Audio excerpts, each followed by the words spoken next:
Hi there. I'm so glad that you are here. Thanks for tuning in. Today is going to be very, very fun. It's the beginning of John chapter 8. And John chapter 8 is this very little special place in the Gospel of John that causes a whole bunch of fun things to happen. So I'm excited to begin to unpack it today.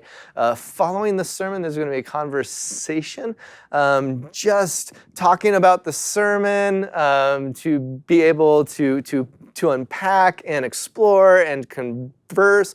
So please hang around and be a part of the conversation after. So with that being said, it's time for us to begin. Hey, everybody. I'm really excited that I get to spend some time with you today. Thanks for being here. Something that I know all of us have in common is that all of us have made mistakes that we wish that we could take back. All of us have moments that we wish we could do over again and do differently. All of us have things that we regret doing and saying, and some of these things we have a hard time forgiving ourselves for. Something I've learned about myself is that in sad situations, I have kind of an inappropriate sense of humor. When things get really heavy, I make jokes. This is a coping mechanism. I would rather shock myself into laughing than I would to feel these sad, heavy emotions. But when these thoughts pop into my head, I need to be really careful about who I share these things with because not everyone is wired the same way. Not everyone appreciates these things. A couple months ago, one of our youth leaders, he got a pet bird, and it was this brilliant shade of blue, and he loved this bird, and he named this bird the best name for a bird I've ever heard of before. He named this bird Subaru. And so he was really excited about this bird. A couple weeks later, I texted him and said, "Hey man, I was thinking about you. How are things going? How you doing?" And he said, I'm actually pretty sad. My bird Subaru just died." And I had to resist the urge in that moment to respond by saying, I've had a few friends with Subarus, and they've talked about how unreliable that they are, and some of theirs have died, and you're not alone. But I used some self control and I didn't share that with him, at least not right away. Later on, he thought it was funny. But one of the reasons why I may have had the self control to do that is because years ago, when my mom was dying from cancer and she was nearing the end, I was on the phone with my sister, and we were having this conversation, just kind of processing our emotions and how we were feeling, and just this really tragic situation. And in that conversation, this coping mechanism came out. And I said something I'm too embarrassed to even repeat here. And it was so inappropriate and insensitive. And I know when we're grieving, we get like special grace and like we all grieve in different ways, but this really hurt my sister. And it really hurt our relationship. After the funeral, the two of us, we didn't talk for a while. Things are a lot better now. Like, she really graciously forgave me, and that has meant a lot. But at the time, I just felt like garbage. Like, I felt like a terrible son and a terrible brother and a heartless human being. And to this day, I regret that. I really, really wish that I could take that back and do that over again. It's frustrating how easily we can remember our worst moments. And it's also frustrating how vividly we can remember our worst moments compared to our better ones. And because we're able to remember them so clearly, it enables us to do something. It allows us to repeat these mistakes, these most embarrassing moments over and over and over in our head, like this reoccurring nightmare that won't go away. Or maybe we criticize ourselves for it. And we say these critical, accusatory things like, how could you? What have you become? Who does something like this? How could you let something like this happen? You are a terrible person. Maybe it's not just like one moment that you beat yourself up for. Maybe it's a series of moments. Maybe it's a habit or an addiction or a flaw of some kind, or maybe it's a failure, not like a moral or ethical failure, but like maybe you just weren't able to do something that you were supposed to do and you let other people down and you feel like you failed. And it is really hard to forgive ourselves sometimes. Some of us, we carry around this weight of guilt and shame and regret and embarrassment and disappointment and the sense of failure. And we carry it around like this weight that we feel like we're always going to carry for the rest of our life because we deserve to carry it, because there's nothing we can do to take that back. Well, today we've come to the point in John where we see a story. And this is a story about Jesus and a woman who is caught in her worst moment and a crowd of people. In this story, it begs the question, what if we didn't have to carry that weight anymore? What if we could be free? The story is found in John chapter 8, and it's verse 2 through 11. And it goes like this. Early in the morning, he came again to the temple. All the people came to him, and he sat down and taught them. The scribes and the Pharisees brought a woman who had been caught in adultery. And placing her in the midst, they said to him, "Teacher, this woman has been caught in the act of adultery. Now, in the law, Moses commanded us to stone such women. So what do you say?" They said this to test him, that they might have some charge to bring against him. Jesus bent down and wrote with his finger on the ground. And as they continued to ask him, he stood up and said to them, "Let him who is without sin among you be the first to throw a stone at her." And once more he bent down and wrote on the ground. But when they heard it, they went away one by one, beginning with the older ones. And Jesus was left alone with the woman standing before him. Jesus stood up and said to her, "Woman, where are they? Has no one condemned you?" She said, "No one, Lord." And Jesus said, "Neither do I condemn you. Go, and from now on, sin no more."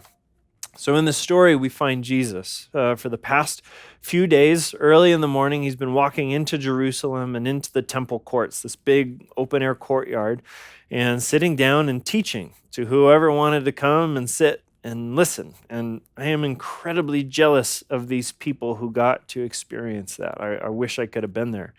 But in the middle of one of these, this group of religious leaders interrupts Jesus, and they break through the crowd, and they're dragging behind them this woman who was just caught in one of the worst moments of her life.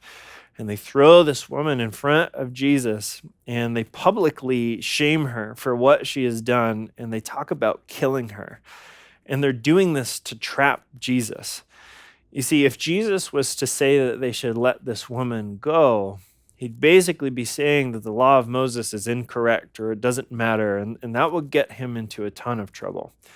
But if Jesus said that they should follow the law and they should stone this woman, that would totally go against everything he had been teaching up to this point about grace and mercy and love and forgiveness and God's heart towards his people, and he'd be exposed as basically a fraud. So they bring this woman and they're using her as bait to trap him. But Jesus, he responds to all of this by saying nothing. He just bends down and he starts writing something on the ground with his finger. Now, there's a lot of theories out there about what Jesus could have been writing, and nobody knows for sure, but I think the reason why he did this was to ignore these people because of how disgusted he probably was. I mean, think about it. Like, not only was it rude for them to interrupt like what he was doing, but on top of that, these religious leaders, they capture this woman caught in one of the worst mistakes she's ever made and immediately bring her in front of a group of people to publicly shame her and then threaten to kill her. And the worst part is it seems like that they don't even care about what happens to this woman. They're just using her as kind of like a pawn in their game in order to trap Jesus. And so Jesus, seeing everything, all the undertones of what's going on and the heart behind all the people who are there, he doesn't even dignify this with a response. He just bends down and starts writing. But they keep pressing him on this. And so eventually Jesus stands up And he says, whoever of you has never sinned before can throw the first stone at this woman. In saying this, he's pointing out the hypocrisy and just the total lack of compassion of what's going on here. Like these group of imperfect people have captured this imperfect person making a mistake, just like they have made mistakes, and they put her in front of other people to condemn her and threaten to kill her when they are just as imperfect as she is. And Jesus is not having it. It seems like Jesus does not stand for people condemning other people because of how compassionless and hypocritical it is. All of us have made mistakes. For one of us to condemn another person for making a worse mistake than we have would be like if there was a group of people on a boat and the boat was sinking at an angle. And the group of people who are ankle deep in water began to judge and criticize the people who are waist deep in water.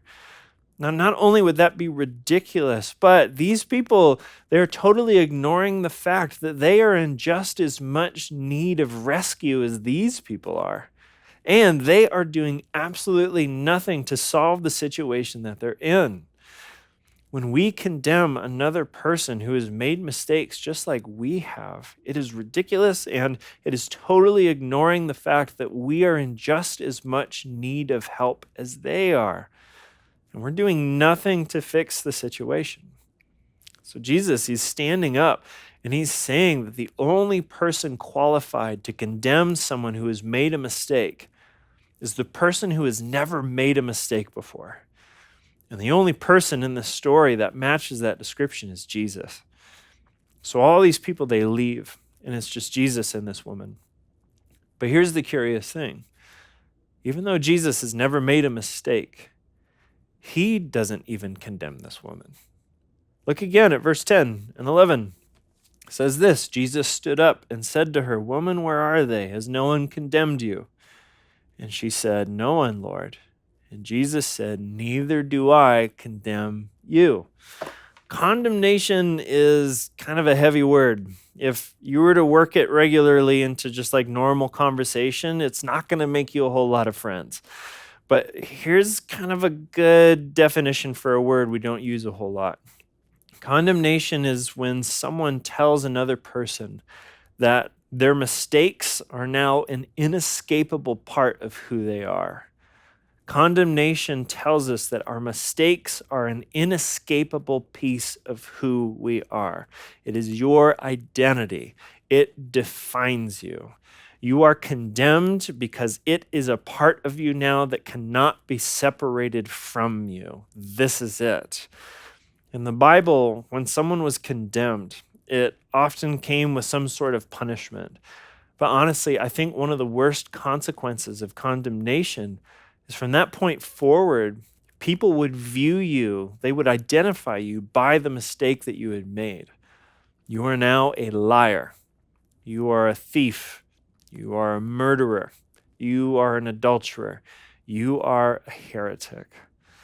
So we've already talked about how Jesus said when we condemn other people, like we see from here, when we condemn other people, it is hypocritical and is compassionless. But Jesus doesn't even condemn. And one of the reasons why he doesn't is just because it is entirely unhelpful. A couple weeks ago, some friends of ours invited me and my family to go water skiing. And the last time that I went water skiing, it didn't go so well. I was this gangly preteen and very uncoordinated. And I've come a long way since then. So I had high hopes that this was going to turn out differently. So I gave it a try, and I learned very quickly that I have the coordination of a gangly preteen, at least when it comes to water skiing. I'm not very good at it. I tried 6 times, and all 6 times I failed. I fell in the water, and it wasn't nothing to brag about. But here's what happened.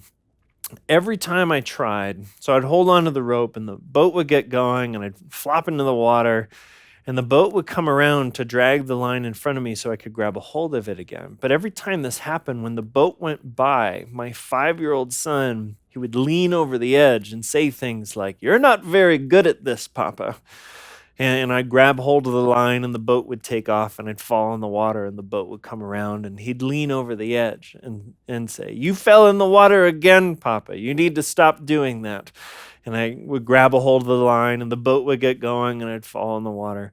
And, uh, and the boat would come by again and he'd lean over the edge. And this was my favorite one. I'm floating there in this life jacket and these skis in the water and I can't do anything. And he said, "You need to stop dilly-dallying." So I was really disappointing my son in my water skiing abilities. And this was really funny, honestly. Like the whole boat was laughing at me because of my son. And I wasn't upset at all. But afterwards, we did have a conversation. And because what he was doing, it was totally unhelpful. Like it was doing nothing for me and my water skiing abilities. So we talked to him afterwards and we said, look, when someone is trying something for the very first time, they're not going to do it perfectly.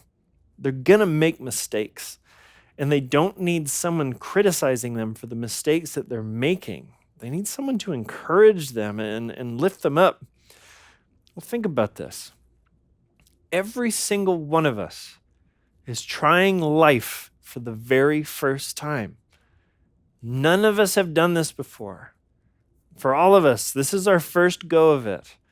We're not going to do it perfectly because we've never done this before. This is our first time, and the last thing that we need is for people to be criticizing us and condemning us for making mistakes. We need people to encourage us because for people to condemn us, it's just entirely unhelpful.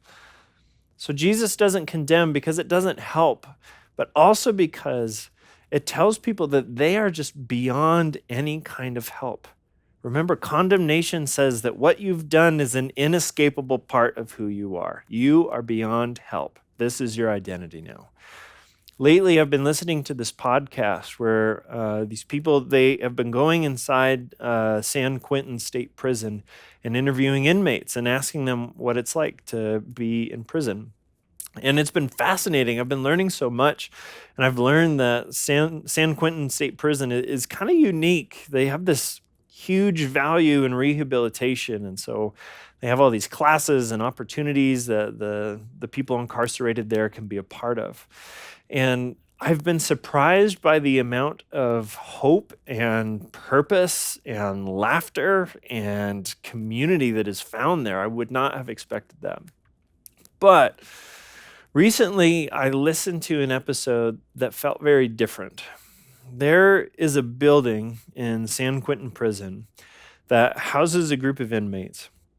And the people who live in this building are not allowed to interact with the rest of the prison population because these people in this building, they're on death row. And they interviewed one of the people there who's been on death row for about 30 years now. And he made a really clear distinction. He said, "I was not sentenced to rehabilitation. I was sentenced to death." This death sentence communicates to these prisoners on death row that this is who they are. They are defined by what they have done. It is so bad that there is no going back. There is no hope of redemption. The only thing left for them to do is to wait and accept it and die. Condemnation has a similar effect. It tells someone that there's just no hope of escaping what they've done. This is who they are now, and they can't change that, not ever. And it causes us to believe that we are beyond help. Here's kind of how I distinguish the difference between general guilt and condemnation. When we make a mistake, it's kind of like jumping into a dumpster behind a restaurant on a hot summer day after the lunch rush. And it's been a week since the garbage truck has even come. Like, this is a ripe dumpster. And when we make a mistake, it's like we jump into this dumpster and we roll around in it. And we are covered in garbage. We have it on us and we're stepping in juices. So we look like it and we smell like it and it looks gross and it feels gross. So there are consequences to mistakes. You jump in the dumpster, you're going to smell like garbage. It's gross. Nobody likes it. Guilt is simply acknowledging that the reason why we're in the dumpster is because we chose to jump in there. It's just admitting, yep, I'm in the dumpster because I hopped into it. And that's honestly a healthy level of awareness for us to have. But condemnation tells us the reason why you are in the dumpster is because you are garbage. And that's where garbage belongs. You look like it and you smell like it because that's what you are. So don't even try to get out of the dumpster. The only place people want garbage is in the dumpster. So you might as well just stay there and accept it. This is who you are. But Jesus did not come here to make sure that we knew that we were garbage.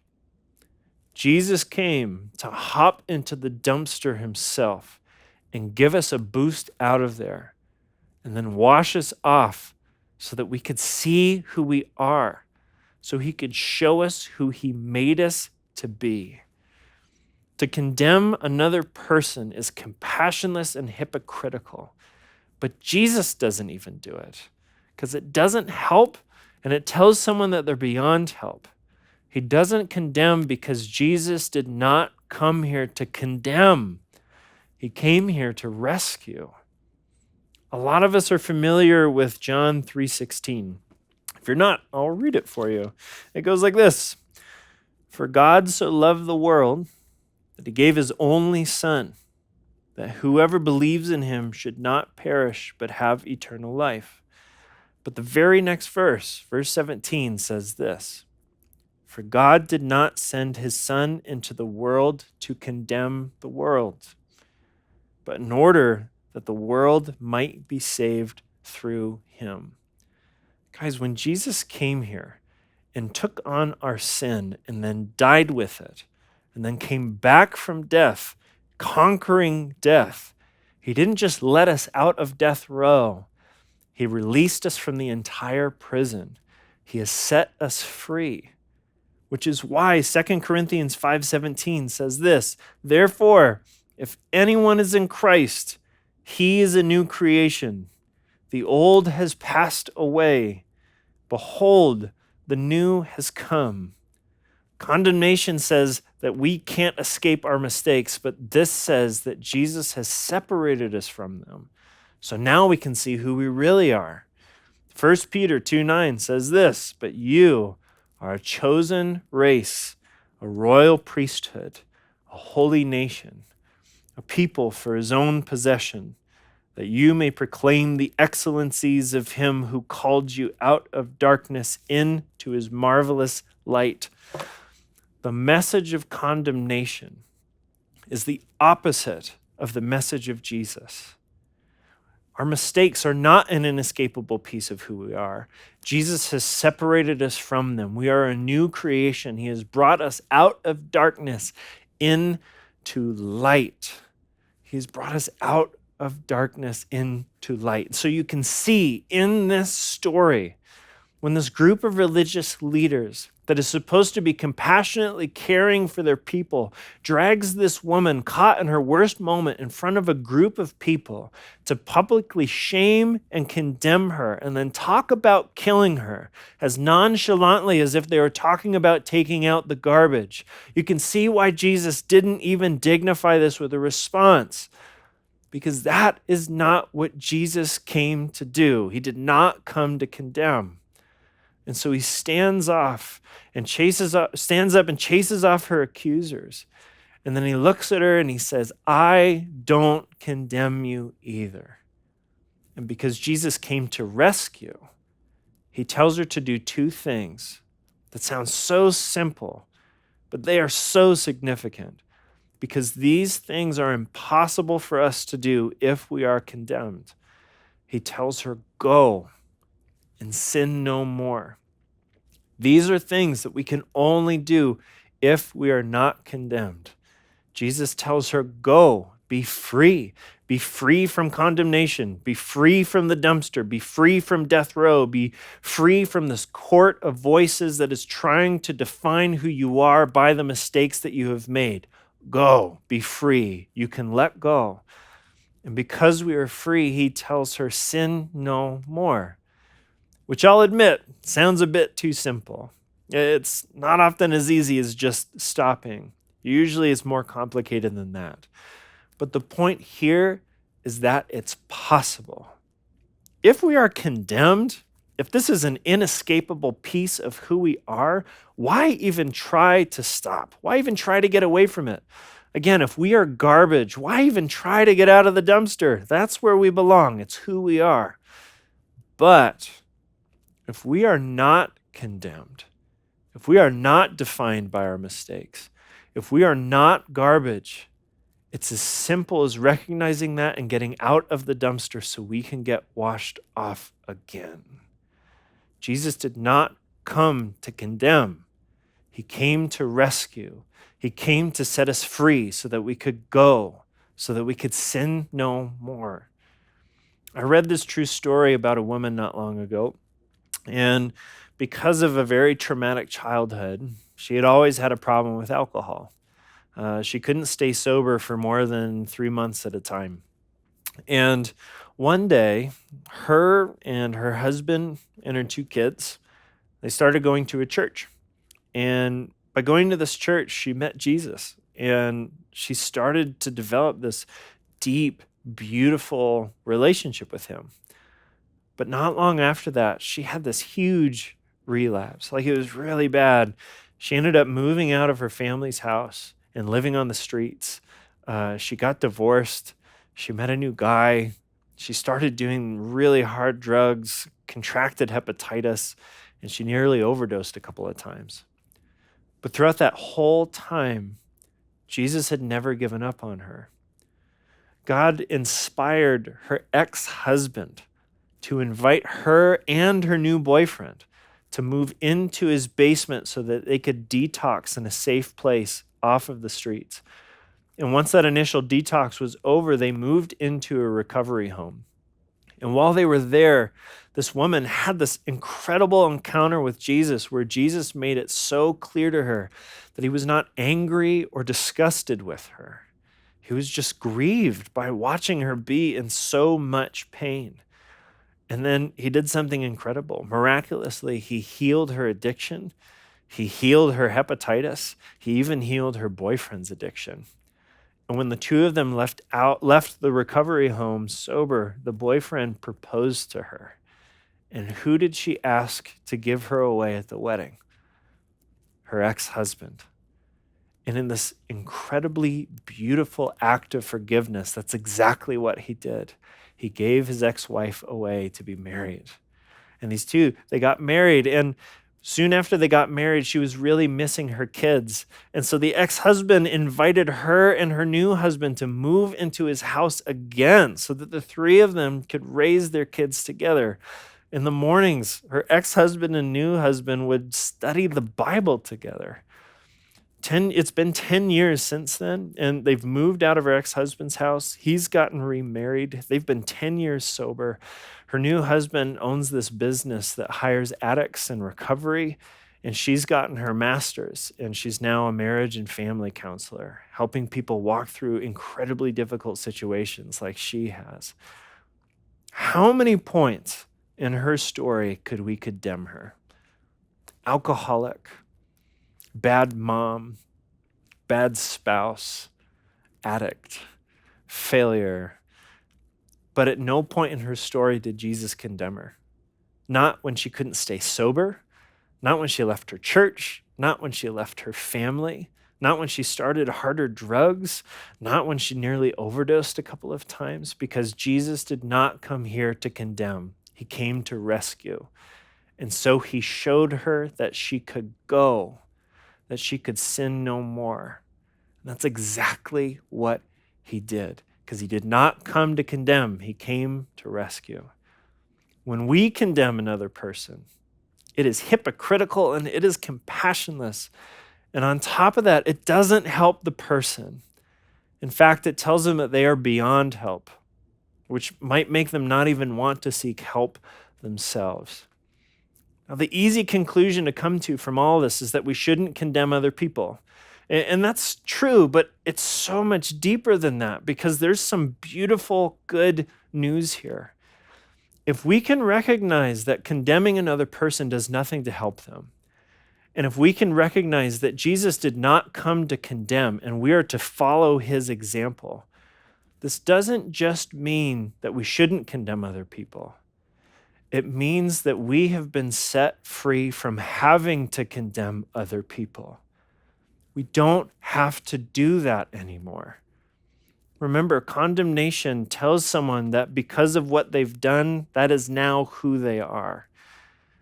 How many times has a person or a group of people been told by a church that because of who they aren't welcome?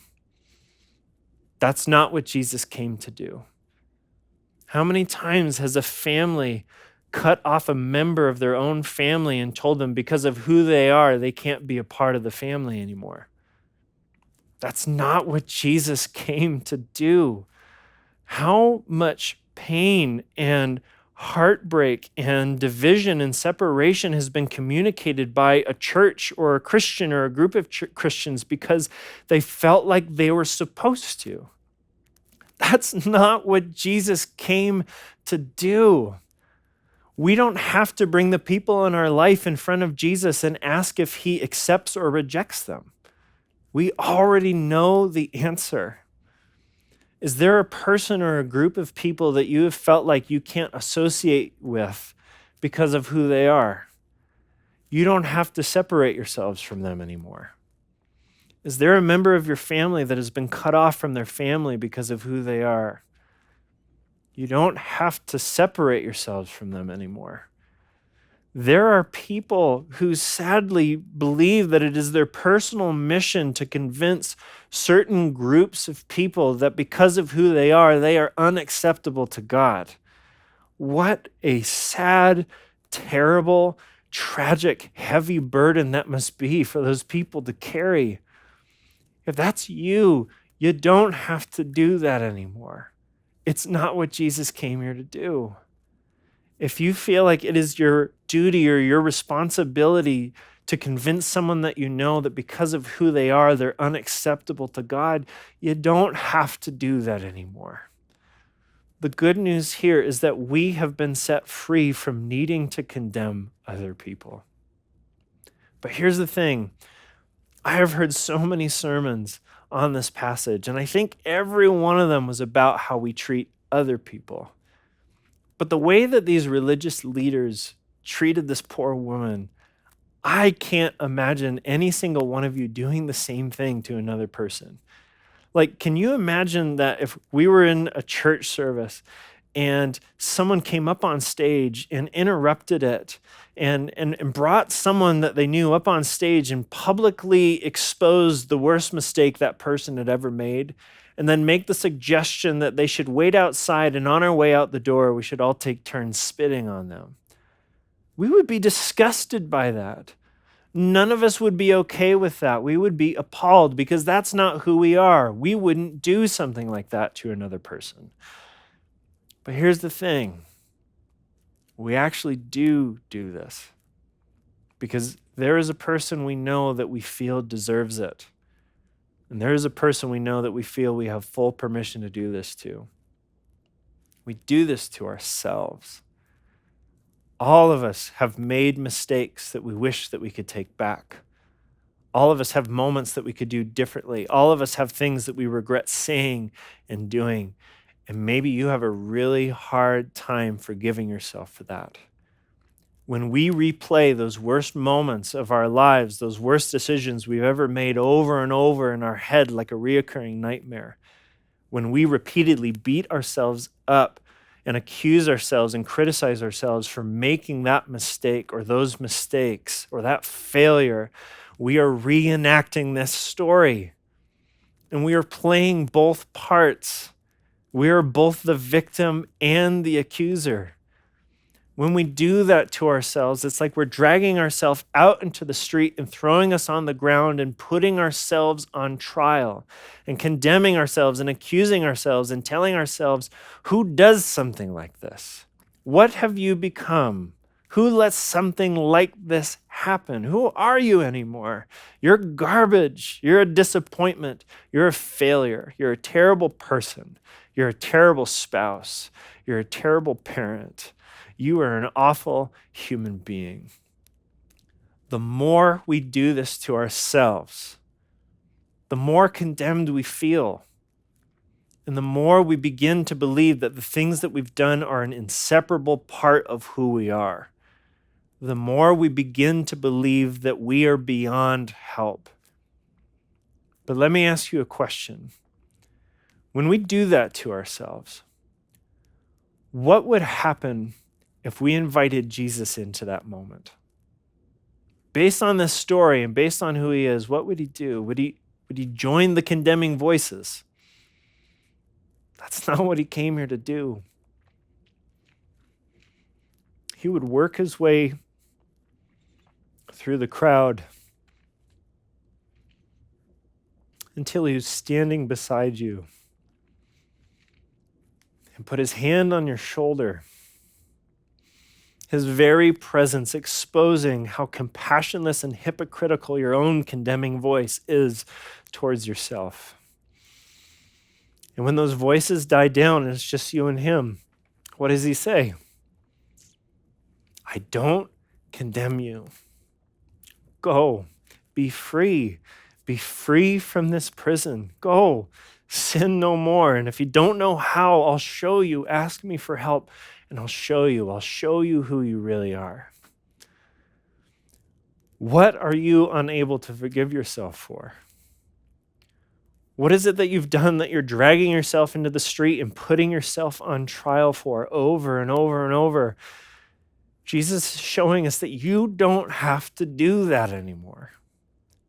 How are you condemning yourself? Jesus doesn't condemn you. So you don't have to do that either. Please stop condemning yourself. Allow Jesus to stand beside you. Open yourself up so you can hear him say, go and sin no more. And if you don't know how to do that, ask him how. He'll show you. He'll show you who you really are. He'll show you who he made you to be. Jesus did not come to condemn. He came to set us free. Let's pray.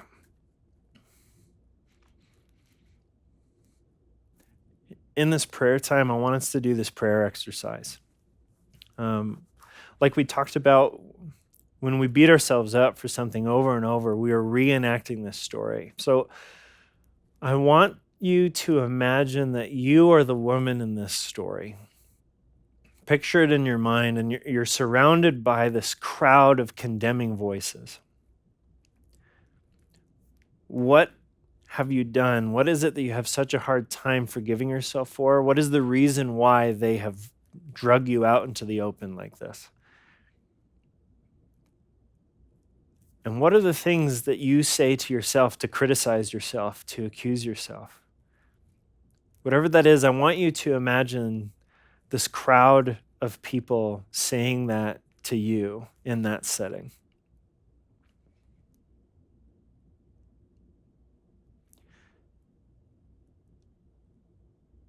And now I want you to imagine that you look up and you see Jesus standing beside you. And that he looks down at you. What is the expression on his face when he looks at you? And again, we're in this posture of prayer. If you're having a hard time imagining these things, or you don't know the answer to that question, ask him to show you. What is the look on Jesus' face when he looks at you in that moment?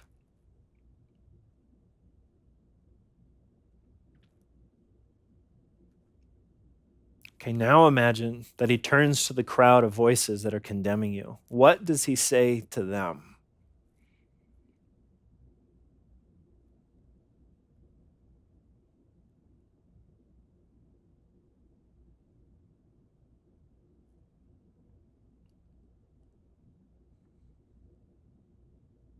Now imagine that crowd leaves and it's just you and Jesus standing there.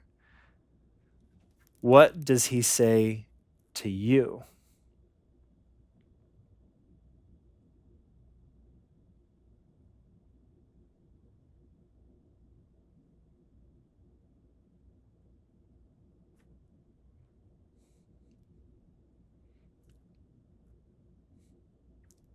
We know from this story, at the very least, he says, I don't condemn you. Go, be free, and sin no more. Okay, now I want us to picture the same thing, but this time roles are reversed. Now I want you to imagine that you are in the crowd of condemning voices. But in the center isn't the woman. I want you to imagine the person in your life that you've been really hard on lately. The person that you've been really critical of or judgmental towards. Whether you believe you're in the right or wrong here, I want you to picture this person. Maybe you've been condemning them in your mind, or maybe you're actually saying these things to them. But I want you to imagine that you're in the crowd and this person that you know is at the center. So I'll give you a moment to picture that.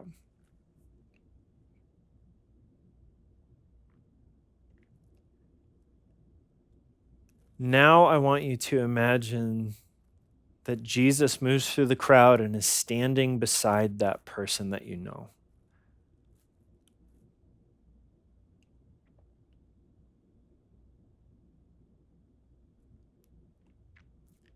And I want you to imagine that he looks through the crowd and he sees you. When he looks at you, what is the expression on his face?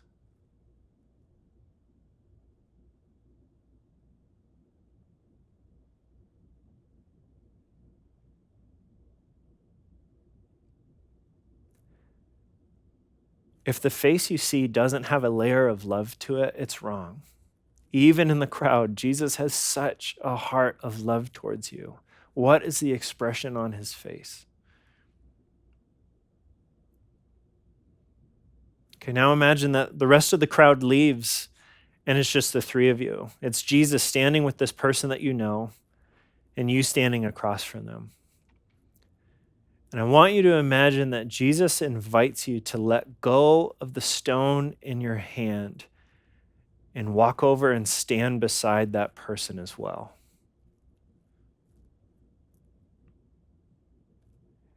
And if you feel like you're able to, I want you to imagine that you actually do that.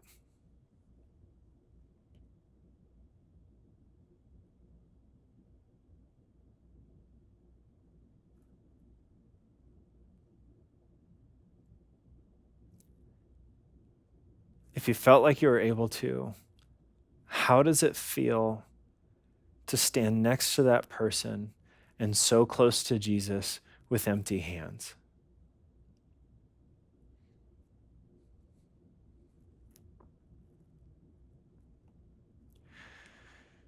Jesus, thank you for coming to rescue us. Thank you for not coming to condemn us. Thank you for coming to set us free. Would you help us to do the same to ourselves? Would you help us to treat ourselves with love and grace and dignity and compassion?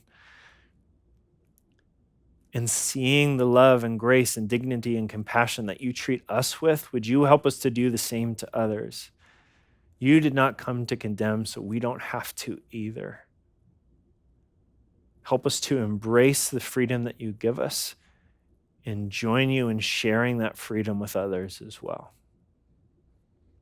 We love you. And we pray this in your name. Amen. All right, everybody, it's time for us to talk and have a conversation about the sermon in the beginning of John chapter 8. Thank you for hanging around, for taking the time and the effort to be a part of something a little bigger. So I just got to point out, just before this whole conversation happens, that the two of us have a similar shirt on. We did it again. Good job, guys. I should have sat in the middle. And Break it but up. like beyond that, it's the idea that the two of us have come to the age that the button-up shirt thing and doing sermon thing, it's like, growing up. That's how I feel. I feel like the two of us are growing up. Good job. Well, if I wasn't here, I'd be in shorts and, well, I am wearing my Sandals. Birkenstocks, yeah. That's So, great. but yeah, we match a lot, like too close. This is like the third time. Yeah, I'm uncomfortable. Yeah. Every time it makes me uncomfortable. Okay, good. All right. Okay, anyway. Yeah. Oh, me. You go ahead, okay. Mariana. You can kick us off. Okay. Okay, so I have a question for you. The way that I was just taking in all the things you're saying, searching my heart, and this whole thing of condemning ourselves, which I'm very good at, and the things that we say to ourselves that we don't say to other people, and reflecting on all of that. I think it's really a question. Help me here, you guys. There are things that I understand that you do and you regret and you continue to carry that weight. And then there are certain things, and that's the ones I wrestle with more, that are more really who you are, but like in a personality way, but it kind of keeps getting you into trouble because truly who you are, and KJ probably can understand a bit more of what I'm saying because we've been wrestling with. Anyway, point being, the point is that she's going through something right now that she's that trying we've been to talking unpack. about. Yeah, so this is a personal story. It's a real story. I'm not making this up. I have a friend. The discernment. I think Tell us about your friend. My hypothetical friend. Right. No, I think there's an element of discerning. There's the shame and the guilt and discerning certain things about who you are, but how there's still hope in that, even though it's not a black and white. Like, here's something wrong that I did. I understand that that's disconnected from who I am, but certain struggles that we have because of how you're wired. Yeah. Does that make sense? It does. I think that's where it gets tricky for me because I think your message is so inspiring and brilliant and hopeful, but that's the tricky part that I'm wrestling with. So I talk a lot, and what do I do with that? Yeah. I mean, yes, I get that. I think there's the element, though, from the biblical story here. It's talking about a sin, and then from a Torah perspective, it's a sin punishable by death. So it isn't talking about someone's who your trouble coming from your personality. Yeah, it isn't like right. These things on the side of I eat hamburgers all the time and I should probably cut back. Or I don't know, that's sure. It's talking about these things that are condemnable by death from an Old Testament perspective, and the idea of condemning is putting the hammer down on that person is supposed to not even be here anymore. Like, there's no value for you. So probably I would say go beyond that. I don't.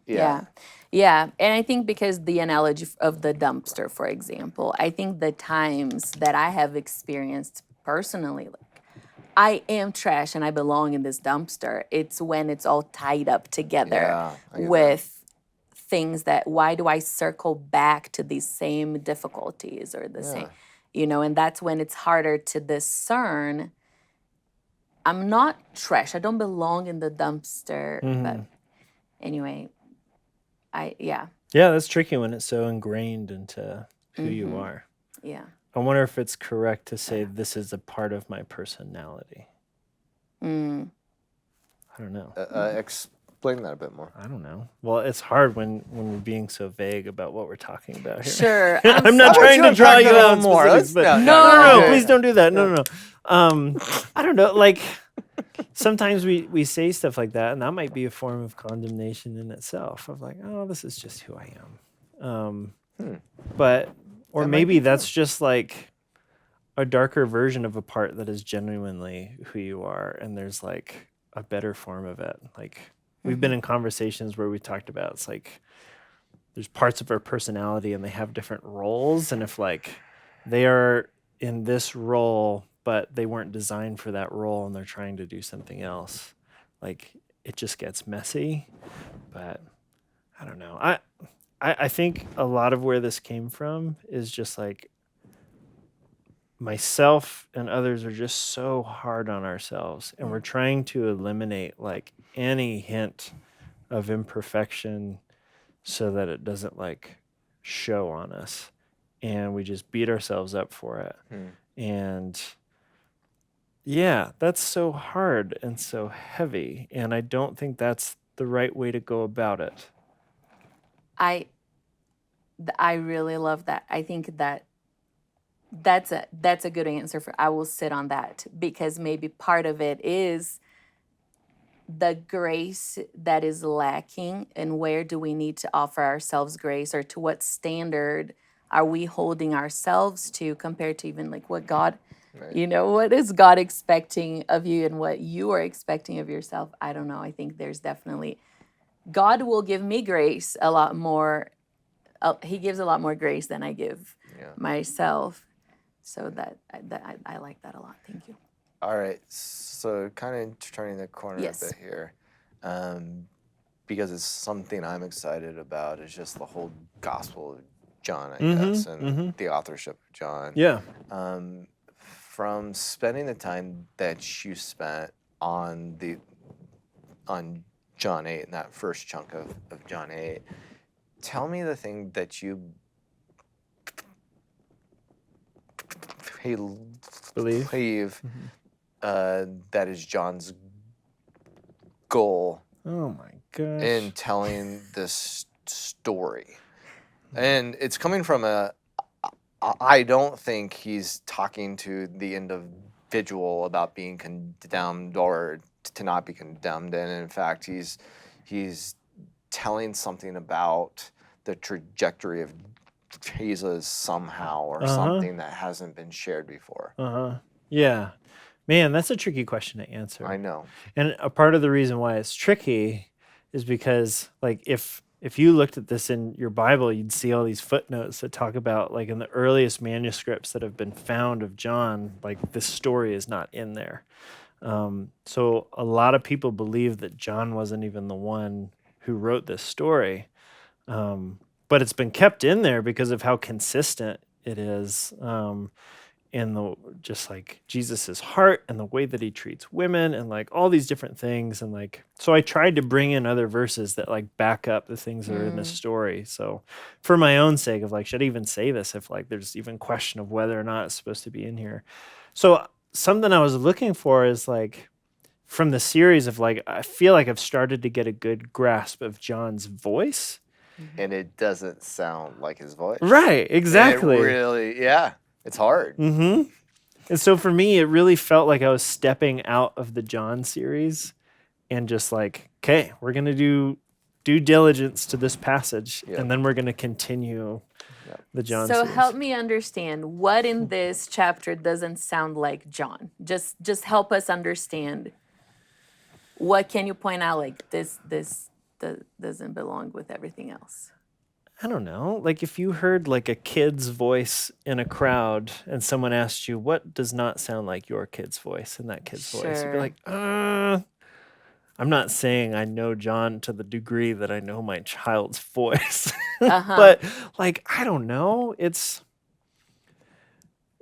I was just curious. I think part of it is like sort of what you're talking about is like John feels so interconnected, and it feels like there is this fluidity of thought, and there's this underlying thing that is like being taught, and this feels like an anecdotal story that sits a bit outside of it.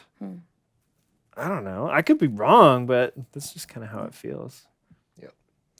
I always have a really hard time because I'm like programmed to only talk about things that I understand.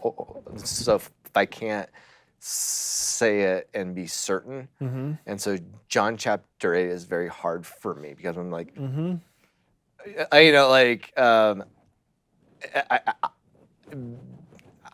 don't have a good answer, and it's possible it is by the pen of John. It's possible it's not. The odds are, and then the gospel became a part of the Christian canon far past the authorship time period. So who actually really cares? So it's just it, but there is this vibrancy, and there are the undercurrents throughout the book of John that in the early part of John chapter 8, there's a void of that, and it's hard to explain. Yeah. I think for me, another piece too is the whole writing on the ground thing. Like normally when John says something like really cryptic or mysterious, there's It's something. obvious. Yeah, It's obvious. And if it's not Yeah. obvious, it's just under the surface. But people have been just mystified by this forever. Nobody knows. Nobody's figured it out. Right. I thought for a moment that I came close, and I You shared did, this with yeah. you. There's this passage in the book of Numbers where there is like this ceremony where, like, this sounds so barbaric, but if there is a husband who believes that his wife has been cheating on him, like adulteress, but she's not owning up to it, he can bring her to the temple, and the priest will make this drink. And one of the parts, like one of the instructions to make this drink, is to scoop dust off of the temple floor and then mix it into this water. And if she drinks it and she's guilty, she gets incredibly sick. But if she's innocent, she doesn't get sick. But it's believed that if the husband is also secretly guilty of adultery, even if she drinks it, she won't die. Like, she'll be okay. And so it's like, okay, here's another priest, like, scooping dust off of the ground. Here's a woman being accused of adultery, but because everyone in the accusers are guilty, like, she's guilty, she goes free. But that's a stretch. Like, that's a huge stretch. So I don't know. For a while, like halfway through, I was like, oh, I found it. And then I was like, no, It'd be this feels hard too to, different. but like there are the general themes though of, so if the accuser does not have sin, Yep, she's toast. yeah, and like so he kind of brings that up, that same vocabulary. If you do not have sin, heave the stones. Yep. And so that's what I was thinking, like the caliber of like knowledge of the people bringing this woman, like I wondered, it's like if they see Jesus on the ground, they'll immediately go to like this ceremony in Numbers and be like, oh, this feels familiar, I better get out of here. I don't know, but I think it's a stretch. Yeah, that's a hard one. Yep. Yeah. Well, I do appreciate this message of hope, and that's where I'm sitting right now, is just in the hope and in the giving of grace to others and to myself. So thank you for that. You're welcome. That was great, man. All right. All right. It's time for us to go. Thanks for hanging out. And that's it. Have a great day.